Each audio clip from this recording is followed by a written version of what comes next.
Hello everyone, I'm Marsha Baker and welcome to Sketchnote Boss and Blessings. We have another episode of Sketchnote Summer Camp. So this week is we're week 6. Well, my goodness, we've just got a couple more weeks and I think it's going to be time for back to school, but not to fear. I've got fun things planned for back to school stuff too. So thanks for being here. I hope that you are participating in the summer camp. So if you don't know what summer camp is, it is an 8-week long challenge that we're doing something fun, summer campy every weekend week to work on our sketchnote skills.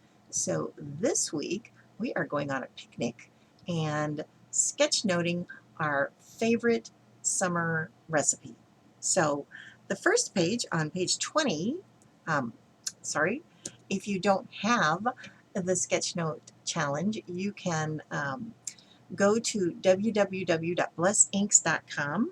Probably should have that written down, but I don't, so let's write it down. So it's like blessings without the G. So it's www.blessinks, because we use our inks to bless other people, and you sign up for the newsletter. And then you'll get a confirmation email, and then on the confirmation email there'll be a link to a members only page, and on that page, you at the top of the list here in July 2020, you can get the printable for June and July and catch up, have summer fun with us. So I hope your summer's going really well. Before I get started, I'm going to show you. I've been telling you that I would love to show you to figure out where I put it. I had them open. Hang on a second. Anyway, I took pictures of my garden. So I've been saying I'm going to show you my garden. And I must close those out. So just give me a second and I'll get them back because they're amazing. No. All right. Nope, I didn't. I put them. There they are. Okay, here's my garden. So isn't that amazing? So we used to have a pool a long time ago, and in 2007 we had an earthquake. I live in St. Louis, which is we're on a major fault. There's actually a earthquake back in over in Kentucky, like 400 miles away, and it was severe. It happened like 6 in the morning. It was really intense, and it broke all the pipes on our pool. So we thought about getting a new pool, but it was about the time to send the kids to college, so we opted for college over pool. Making me very sad, but at least I have this amazing garden. And so this is my daylily garden. Well, this is one of my daylily gardens. Daylilies are clearly my very favorite flower ever, and they only last for a day, but they are just so amazingly beautiful. God is just oh my gosh.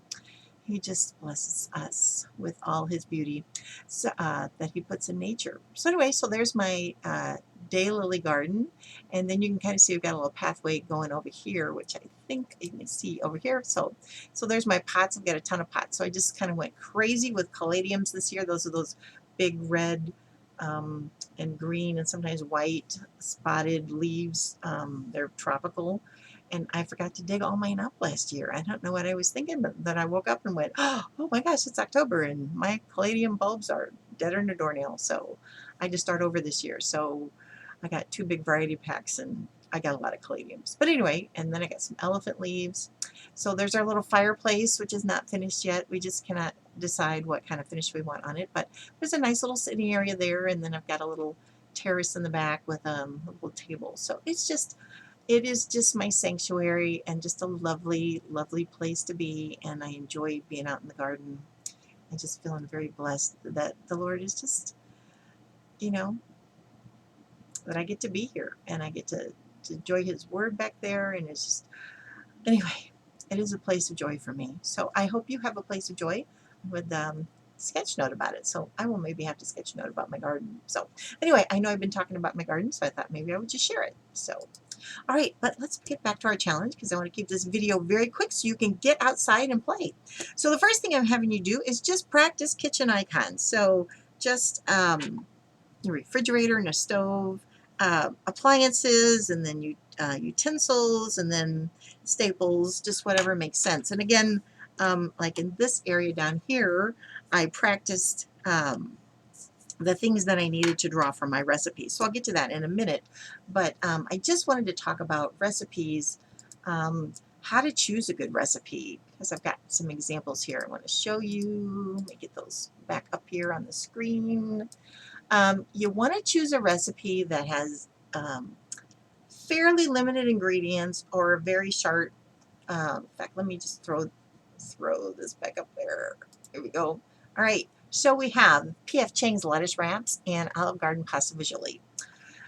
Both are more like my total favorites. So you can see that the Olive Garden pasta visually, this is it. So granted, you have a fairly long list of items. I mean, and the whole trick is you want to try and illustrate as many of these items as you can. So you can see that there's several ingredients here that you can maybe see taking up over half the page. And so you want to kind of keep those. So if you have a long list, you need to have a short list of instructions, into which that's fairly easy to write out and shouldn't take a lot of time. So you might actually have room to illustrate all these items. And with the P.F. Chang's lettuce wraps over here, you've got stuff for the lettuce wraps, stuff for the sauce, and then you've got a fair amount of things to write. So that is going to be really, really hard to squeeze in on one page. If you were maybe doing a book of recipes, writing out, maybe your daughter's getting married and you wanted to sketch note out all the great family recipes, maybe this would be a thing that could take up more than one page. Or maybe do a spread on a page. That could be a choice. But that is a lot of work, and you have to write really, really small to get it all out. So I kind of jumped ahead because, let me get back to me. There we go. So the one thing that we want to do, so here's my recipe. Okay, I did a cherry and blueberry pie because I just really like the picture of the cherry and blueberry pie. I've never made a pie before in my life.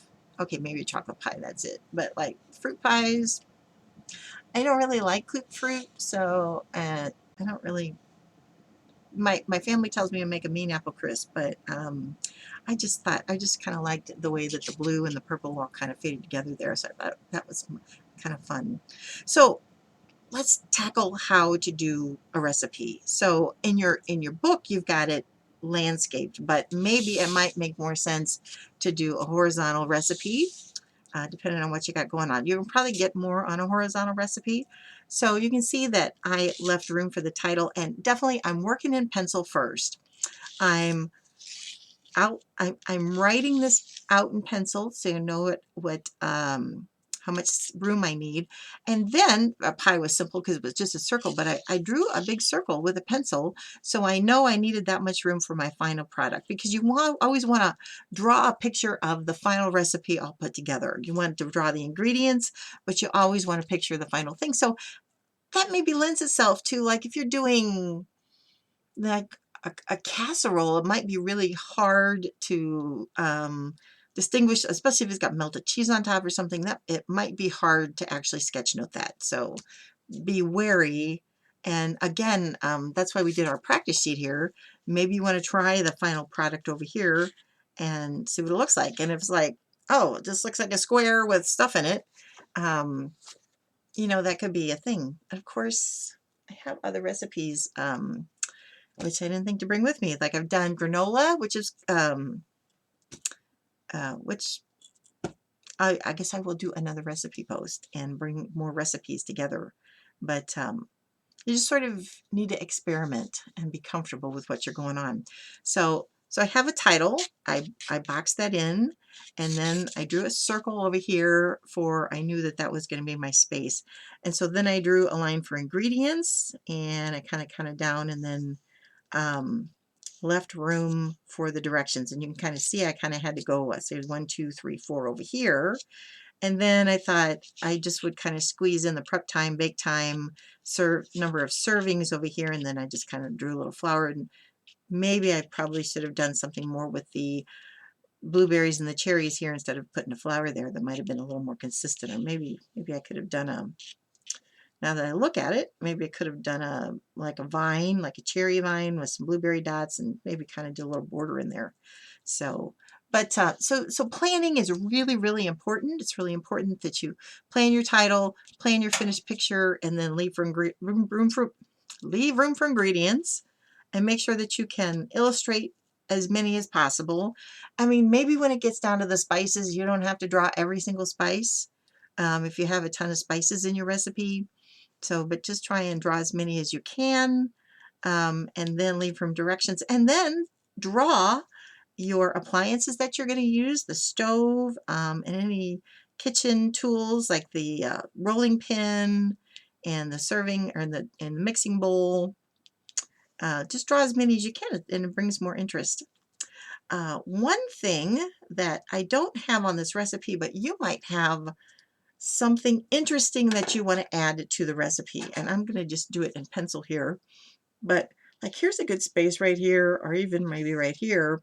Like if this was from my grandmother's recipe, I'd say, you know, from Alice Vineyard's recipe. Okay, my grandma never ever cooked ever, so that would never happen. Um, but anyway, so you might want to say where the recipe came from right here, and then if there's something, make sure you get different kinds of cherries, or make sure you get XYZ cherry, or this recipe is best made when the cherries are fresh in, I don't really know anything about cherries. I know that they come from Michigan, but you know, in June when the cherries are fresh. But if there's additional information that might help prepare this, you know, bubble it out like that, right? Something like that.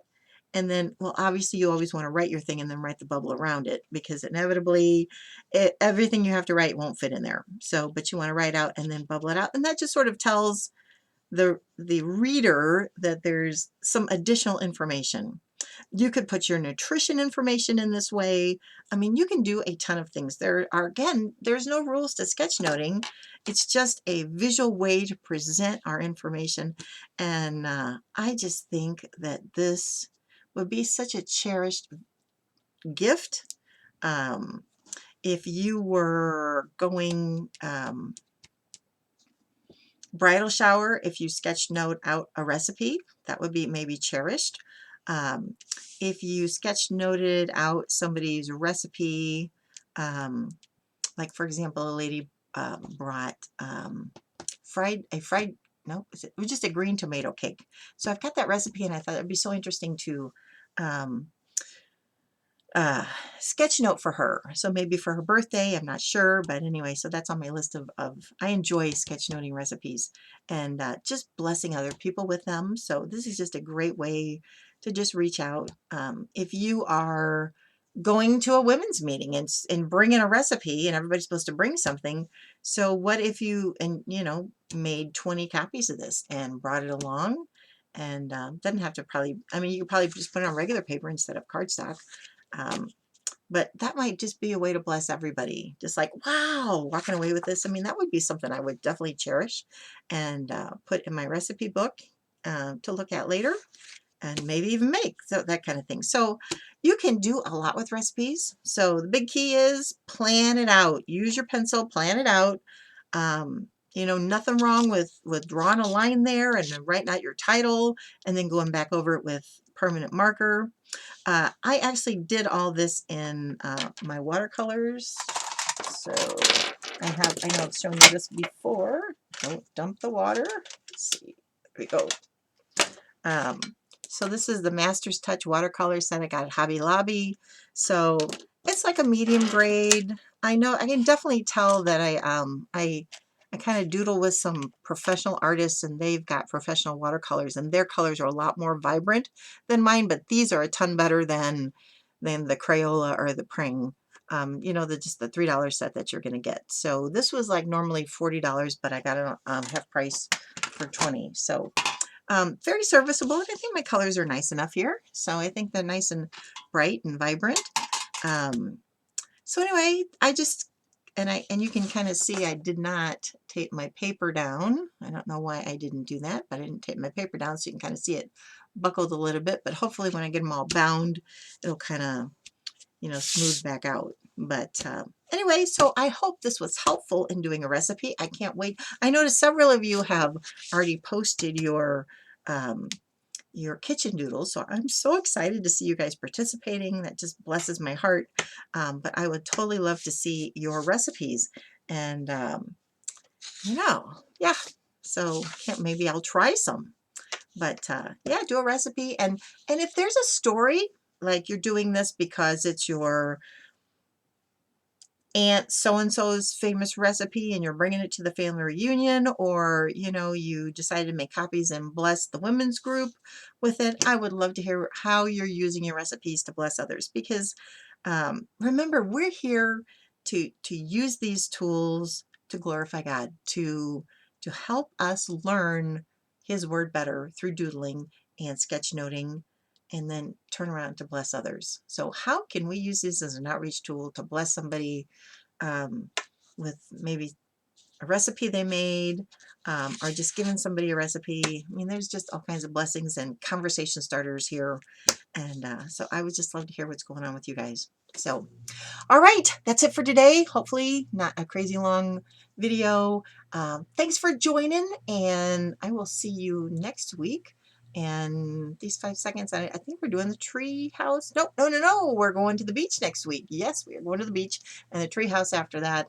Then we're going to bind up our book and then back to school. All right, so I'm working on stuff, and I'm still working on the